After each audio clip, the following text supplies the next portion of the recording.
네, 안녕하세요. 요양보사 핵심 요약책 강의 이어서 시작하도록 하겠습니다. 이번에는요, 3장입니다. 인권과 직업윤리 파트고요.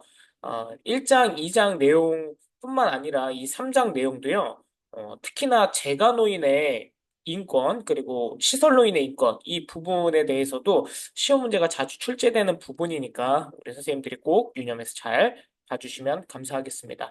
첫 번째는요, 재가노인의 인권 보호인데요. 이 재가노인의 인권 보호도 사실 몇 년 전만 해도 시험에 출제가 거의 안 되던 부분이었어요. 근데 요즘에는 이제 또 CBT 시험으로 전환되면서 이 재가노인의 인권에 대해서도 시험 문제가 출제가 되고 있습니다. 그래서 꼭 기억을 해주셔야 되는데, 첫 번째는 생존권과 경제권. 그러니까 말 그대로 사람이 살려면은 돈이 필요하기 때문에 기본적으로 국민연금이나 기초연금 같은 이런 공적연금을 통해서 소득을 보장받아야 하고, 또 일을 하기 위해서 노인 일자리 지원 사업 같은 것들도 지원을 받고 있죠. 이제 국가에서. 그래서 이런 어떻게 보면은 경제활동과 관련된 그게 이제 경제권이니까요, 말 그대로. 뭐 국민연금, 기초연금 또는 노인 일자리 지원 사업을 통해서 노인의 일상을 돕는다라고 한다면 어떤 권리랑 관련이 돼 있을까요? 당연히 생존권 또는 경제권이 될 것입니다.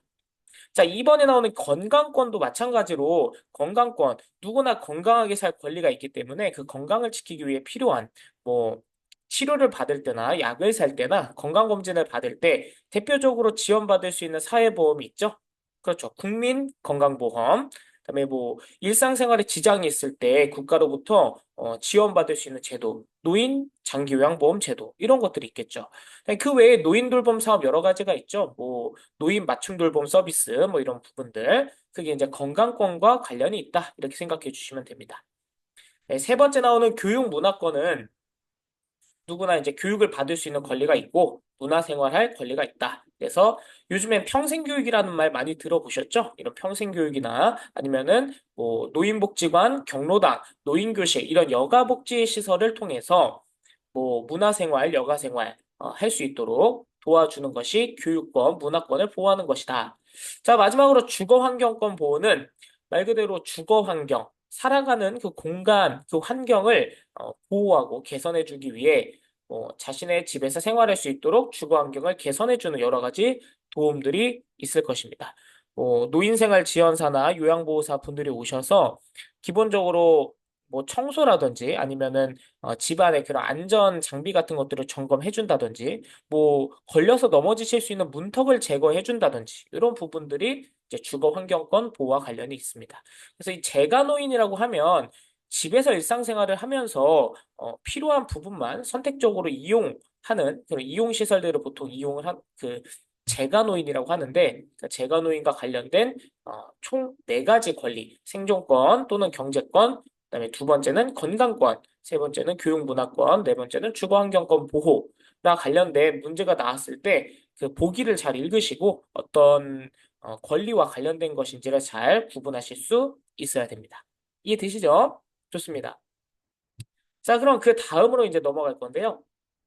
사실 훨씬 더 중요한 건 이 시설노인의 권리입니다. 이 시설노인의 권리는 아무래도 재가는 집에서 생활하시는 거예요. 기본적으로 개인 중심 생활이 가능하고 사생활이 보호가 된다. 이 재가노인 어, 그 요양의 어떠한 장점을 우리가 봤었죠, 지난 시간에.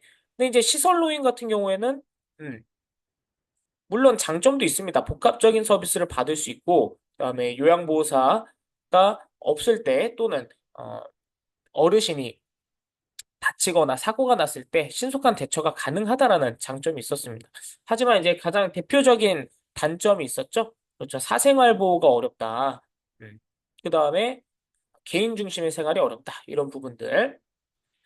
그래서 입소 전 단계부터 볼 건데요. 입소 전 단계와 입소 계약 단계, 그 다음에 생활 단계, 퇴소 단계 이렇게 네 가지로 나눠져 있는데 각 단계별로 중요한 것들을 제가 강조해 드리겠습니다.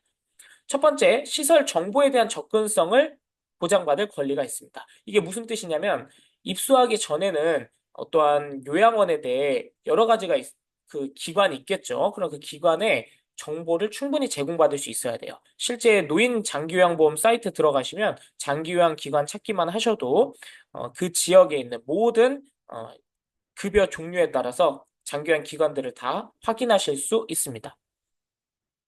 그래서 1번에 보시면은 시설과 관련한 기본 정보를 접하는데 어려움이 없어야 한다. 그리고 2번 보시면 카페나 블로그 이런 데 들어갔을 때 그 시설과 관련된 중요한 정보들을 충분히 제공받을 수 있어야 돼요. 네, 3번 보시면은 시설을 방문했을 때도 어, 안내 책자를 제공하는 등 충분히 정보를 제공하기에 노력해야 되고요. 그렇죠? 자, 그다음에 두 번째는요, 입소 계약 단계입니다. 계약 단계에서는 계약 내용에 대해서 충분히 설명을 들을 수 있어야 돼요. 그래서 1번 보시면 계약 기간, 급여 내용, 이 요양원에 입소를 해서 생활하실 때 반드시 알고 계셔야 되는 기본 정보들 있잖아요. 뭐 우리는 몇 시부터 몇 시까지 생활을 하시고, 그다음에 뭐 아침 식사 시간, 점심 식사 시간은 이렇습니다. 그다음에 뭐 면회나 외출 외박 하실 때는 이러이러한 절차가 필요합니다. 그리고 만약에 어, 이 시설의 규정을 지켜주시지 않는다면 이러이러한 절차를 통해서 처리할 수밖에 없다라는 것을 사전에 안내를 해줘야 됩니다.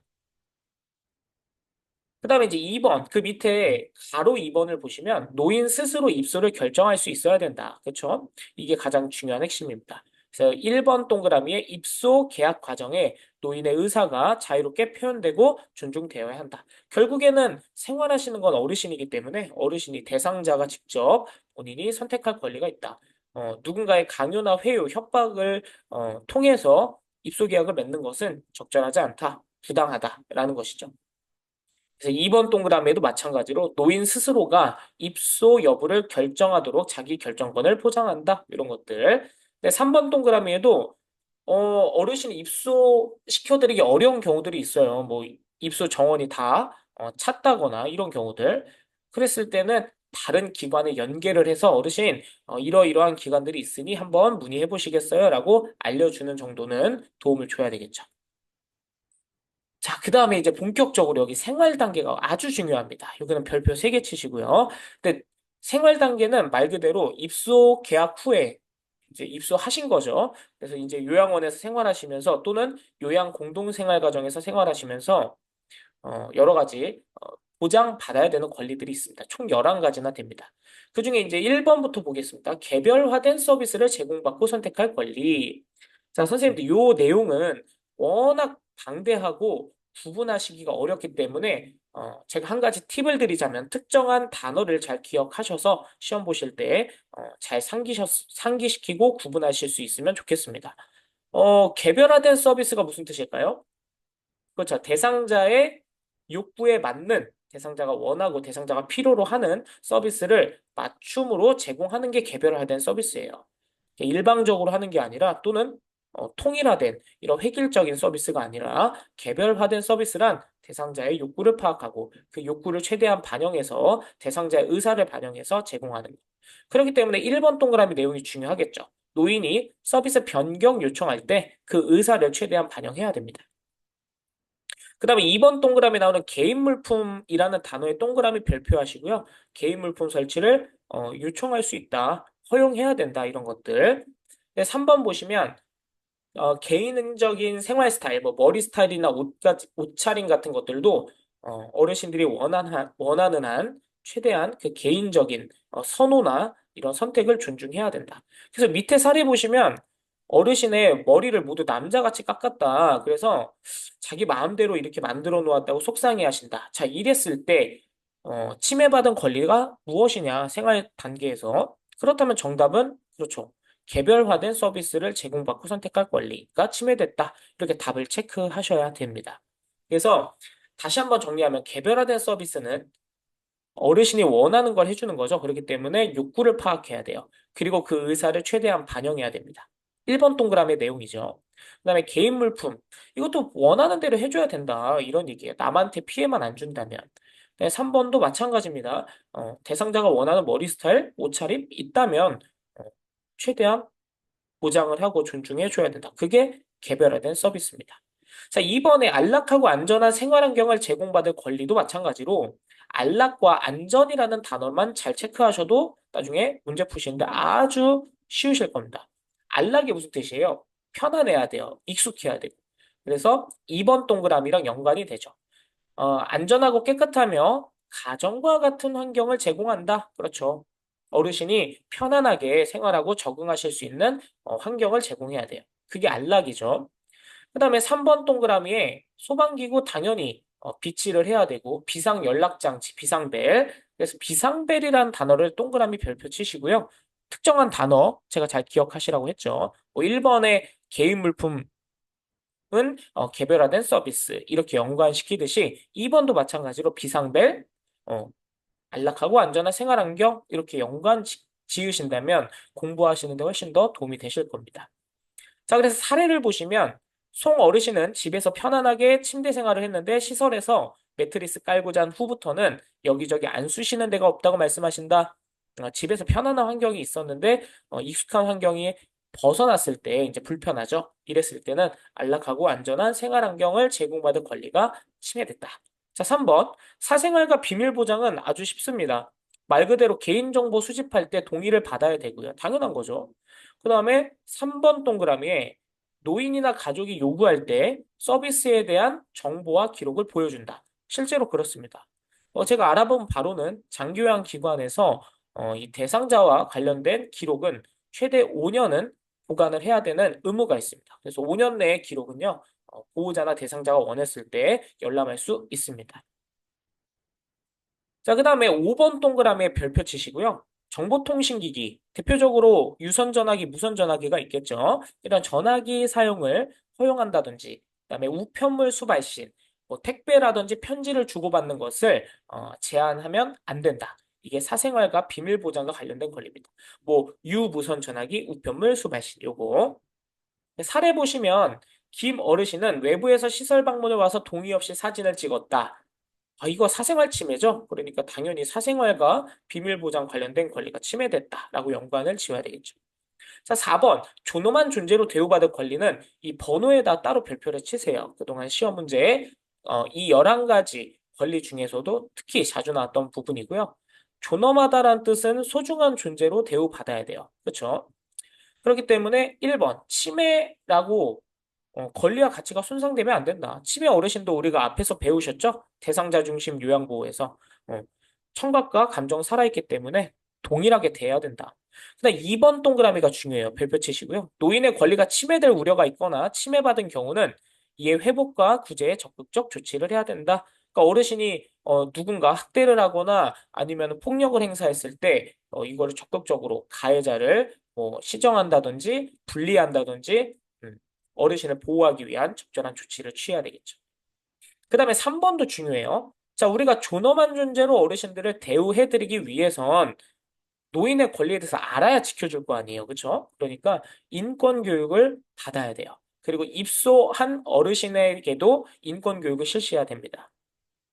그 다음에 4번 동그라미 보시면 노인의 상태에 대해 사전에 통보하고 의사결정 과정에 참여시킨다. 이게 중요하죠. 의사결정 과정에 참여시키는 거.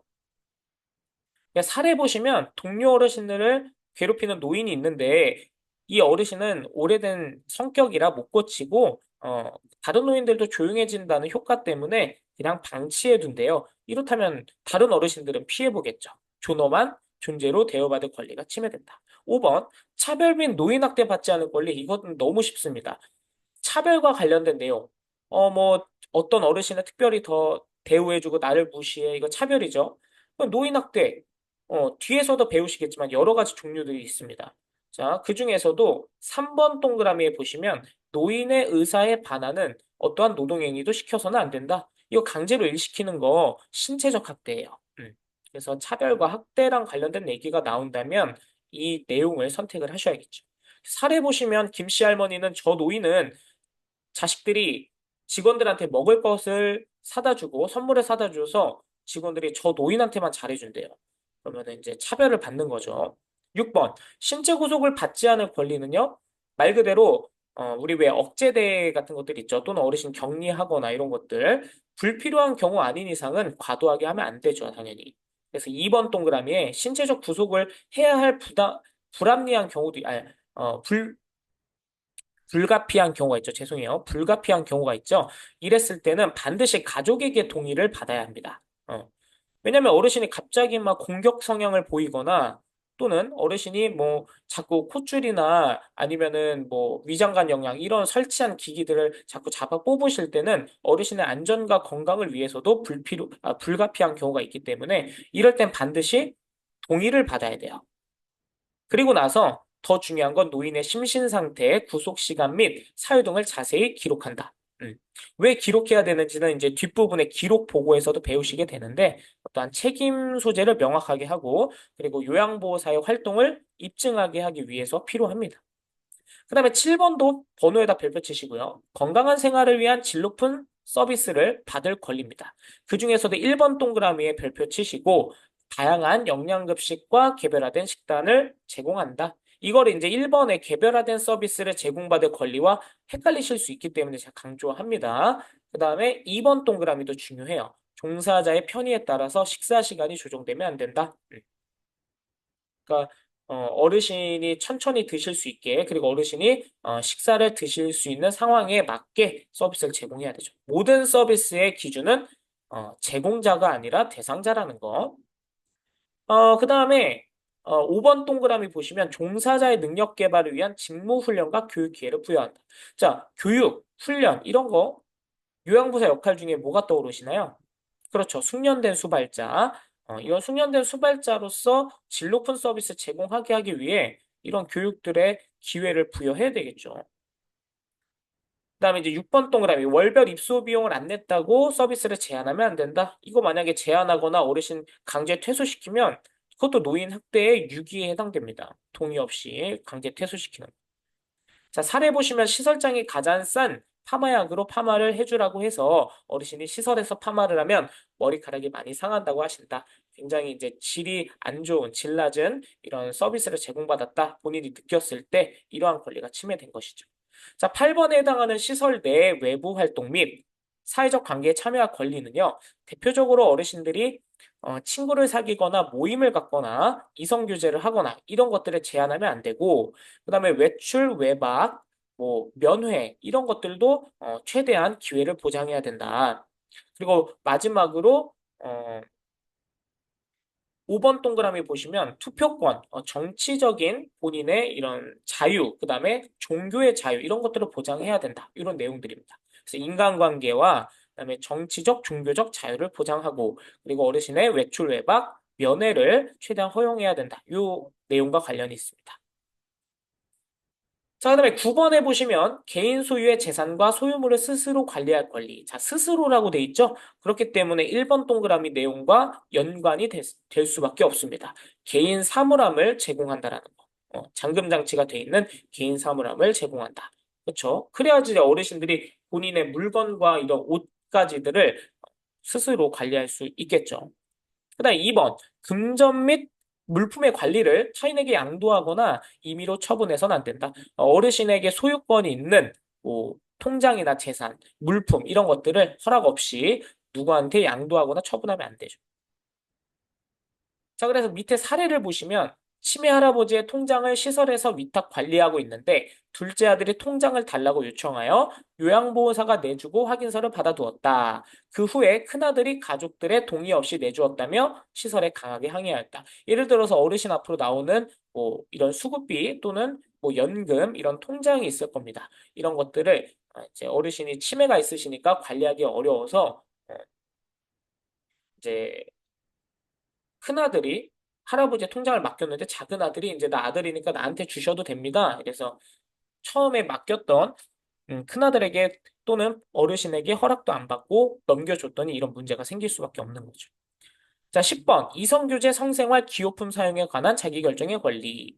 1번 타인에게 방해가 되지 않으면 노인의 이성교제 존중해 줘야 되죠. 그렇죠? 우리 메슬로우의 욕구에서도 1단계 생리적 욕구 있었잖아요. 그중에 성적 욕구는 어, 인간으로서 느끼는 기본적인 권리입니다. 나이랑 상관없이. 그래서 이번에 노인의 성적 욕구는 기본 욕구이므로 선입견 없이 받아들여야 된다. 누군가한테 피해를 준다면 또 얘기가 달라지겠지만요. 뭐 기호품 사용은 타인의 권리가 침해되지 않는 범위에서 해결해 준다. 뭐 음주, 흡연. 근데 되도록이면 안 하는 게 좋겠죠. 아무리 어르신들이 원한다고 해도 무조건 다 들어드릴 수는 없습니다. 최대한 존중이지 무조건 존중이 아니니까요. 11번, 시설 운영과 서비스에 대한 개인적 견해를 표현하고 해결을 요구할 권리. 요것도 별표 치세요. 그러니까 1번 동그라미에 나오는 가로에 건의함이나 고충처리위원회를 마련하는 이유는 어르신들이 생활하시면서 뭐 요구하고 싶은 게 있거나 불편한 게 있으면 자유롭게 표현할 수 있고요. 그다음에 그 해결을 위해서 노력해야 됩니다라는 권리가 있는 거고요. 그다음에 그 밑에 2번 동그라미도 중요하죠. 아니 불만과 고충 처리를 요구할 권리가 있다고 해놓고 요청을 했더니 막 어르신을 미워하거나 차별하거나 학대, 그러면 안 되겠죠, 당연히. 그래서 박씨 할머니는 병원 진료를 받고 늦게 시설에 도착했을 때 식은 반찬을 드셔야 했습니다. 어르신은 당연히 따뜻한 식사를 원하지만 뭔가 유별나게 유난 떠는 것 같아서 얘기를 꺼내본 적이 없다. 아유, 근데 속마음은 따뜻하게 데워라도 주지라고 했을 때 어떤 권리가 침해됐느냐? 본인이 원하는 것을 표현할 권리가 있는데 그게 침해된 것이죠. 자, 마지막 퇴소 단계는요. 노인 스스로 퇴소를 결정할 권리가 있다. 요거 중요합니다. 그래서 1번 동그라미에 나오는 노인의 의사에 반하는 노인은 원치 않아. 난 여기가 편하고 여기가 좋은데 강제로 퇴소시키거나 다른 곳으로 옮기자고 한다. 뭐 보호자나 시설에서 이러면 이런 권리가 침해된 것이죠. 그다음에 이제 2번 동그라미에 나오는 전원이나 퇴소를 시켜야 할 때도 사유를 반드시 통보하고 의사결정 과정에 노인과 또는 보호자를 참여시켜야 됩니다. 그래서 가장 중요한 부분 중에 하나가 5번이고요. 5번 동그라미에 어르신이 퇴소를 했다고 해서 이제 나 몰라라 하는 게 아니라 어르신의 그런 생활 수준이 유지될 수 있도록 다른 기관들도 뭐 연계를 해준다거나 시설과 서비스에 대한 정보를 제공해 주어야 한다. 이런 내용들입니다. 자, 그래서 마지막으로 정리를 하자면 지금 재가노인의 권리와 시설노인의 권리에 대해서 공부를 했는데 3장 재가노인의 권리 네 가지가 있었죠. 뭐 생존권, 경제권이 있었고 국민연금 또는 노인 일자리 지원 사업. 그렇죠? 그다음에 건강권은 뭐가 있었죠? 그렇죠. 국민건강보험과 노인 장기요양보험 있었죠. 뭐 노인 돌봄 사업도 있었고 그다음에 이제 세 번째에 나오는 교육 문화권이 있었습니다. 그 교육 문화권에는 이제 어르신들 문화생활, 여가생활 존중해 줘야 되기 때문에 뭐 평생교육이라든지 아니면은 뭐 노인 여가 복지시설 등을 통한 문화생활, 여가생활들이 나올 겁니다. 마지막으로 주거 환경권 보호가 있었죠. 여러 가지 서비스를 통해서 어르신이 생활하는 공간들을 쾌적하게 안전하게 유지시켜 줘야 된다. 이런 것들이죠. 그다음에 더 중요한 건 생활 단계, 시설로인의 권리였죠. 그 중에서도 입소 전 단계는 시설에 대한 정보를 충분히 받아야 된다. 제공받아야 된다. 두 번째, 입소 계약 단계에서는 계약 사항에 대한 설명을 듣고, 그다음에 입소 결정을 노인 스스로 해야 된다. 이 두 가지. 생활 단계에서는 11가지 있었죠. 각각의 특징과 그 내용들을 문제에 나오는 사례를 충분히 이해하시고 답을 체크를 하셔야 됩니다. 마지막 퇴소 단계에 있어서는 퇴소 결정도 노인이 본인이 직접 해야 되고 강요나 회유 협박하면 안 되겠죠, 당연히. 그리고 어르신이 퇴소를 했다고 해서 나 몰라라 하지 말고 끝까지 사후 관리해줘야 된다. 이 내용까지 해서 이번 장에서는요 노인의 인권과 관련된 내용을 공부했습니다. 제가 강조한 내용들 잘 기억하셔서 혼란 없이 답을 잘 체크하셨으면 좋겠습니다. 자, 여기까지고요. 다음 장에서 뵙도록 하겠습니다. 감사합니다.